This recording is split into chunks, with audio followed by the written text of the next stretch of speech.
پیش از همه خداوند جل و علا را حمد و سپاس و شکر و ستایش بی‌حد میگیم برای اینکه این نعمتی بزرگ، رحمتی پروردگار جل و علا، این ماه مبارک، ماه رحمت و ماه مغفرت و ماه آزادی از آتش جهنم ما و شما را رسانید. باید هر دقیقه این لحظه ها را شکر گفت که خداوند جل و علا ما و شما را به این ماه مبارک رسانیده است. در روز قیامت وقتی مؤمن نامه اعمال نیکش رو به دستش میگیرد، خداوند جل و علا همه ما و شما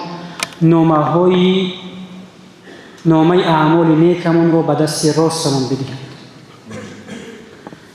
وقتی انسان و امتی پیامبر خدا صلی الله علیه و سلم این صحیفه را می‌گشاید، می‌بیند که 2 عصر، 3 عصر، 500 سال، 1000 سال عمر دیده است، اجر و پاداش است. خود در حیرت می‌ماند که نه زیاده از 63 و 80 سال عمر دیده است. میگه پروردگارا، من در دنیا اینقدر عمر ندیده بودم، اینقدر نیکی، اینقدر پاداش از کجا هست؟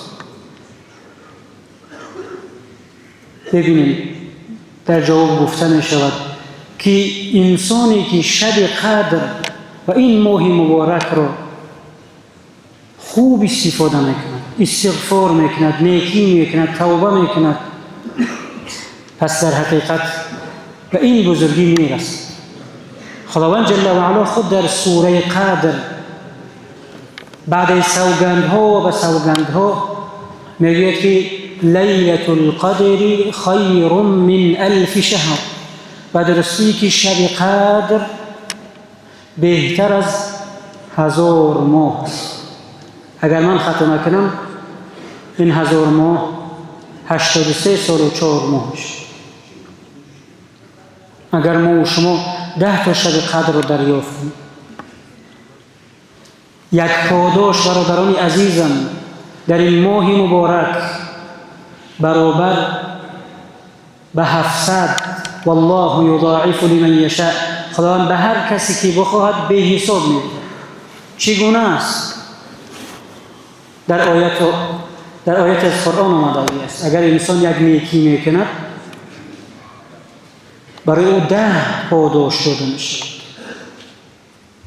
اما در رمضان تا به 70 تا به 700 والله یضاعف لمن یشاء. خداوند مثال میارد، میگوید بمانند یک نیکی مؤمن بمانند یک دانه گندم است. وقتی آن نیکی رو انجام میدهد میگوید از آن یک دانه گندم 7 خوشه میبرد. 7 خوشه گندم که در هر یکی آنها 100 تا حاصل است، از یک 700.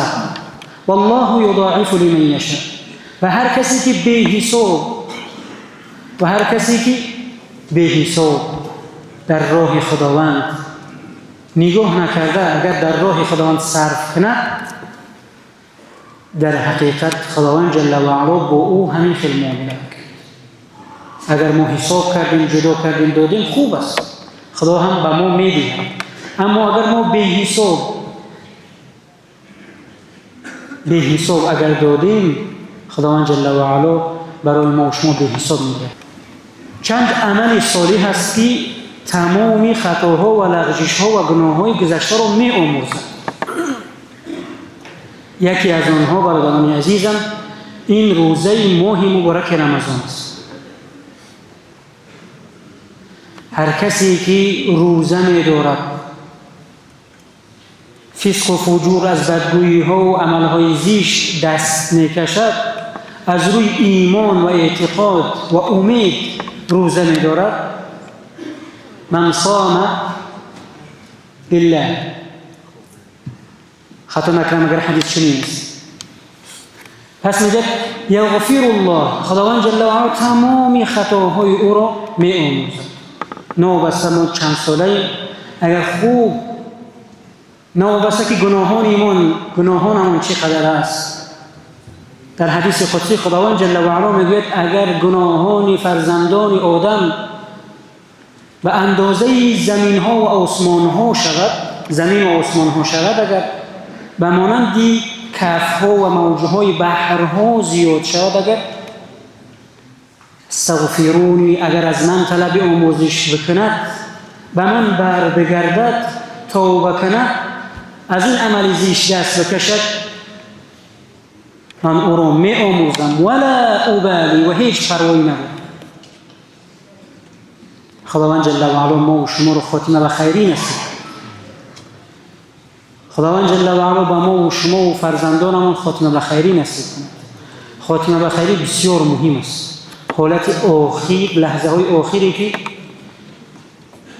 بر رحمت پروردگار جل و علا انسان میرد. بهترین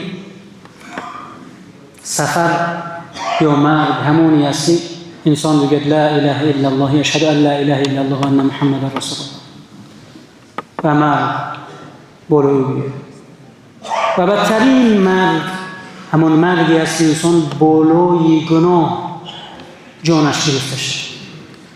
پیامبرمون در سجده و در نمازهایشان دعا میکردند اللهم انی اسألک حسن الخاتمه، پروردگارا به ما خاتمه به خیری نصیب کرد. ما هم دعا میکنیم خداوند جل و علا دعاهای ما و شما رو اجابت فرماید، روزه ها و نمازها و نیکی هایمون رو به درگاه بی‌نیازش قبول گرداند. خداوند جل و علا این ماه مبارک رمضان و این قرآن بزرگ و پیامبر آخر زمان محمد مصطفی صلی الله علیه و سلم رو شفاعتگر ما و گذشتگان و آیندگانمون بگرداند. ما را لحظه های بگیرد که در زبان ما کلمه شهادت باشه. خداوند این وطن عزیز ما را از تمام گزند و فتنه و بلاها در پناه اسمت خویشت نگهبان باش. استقلالیت و وحدت و آرامی ملت این سرزمین و تمام سرزمین های مسلمانان همیشگی بگردان. ما را عاقبت بخیر بگردان.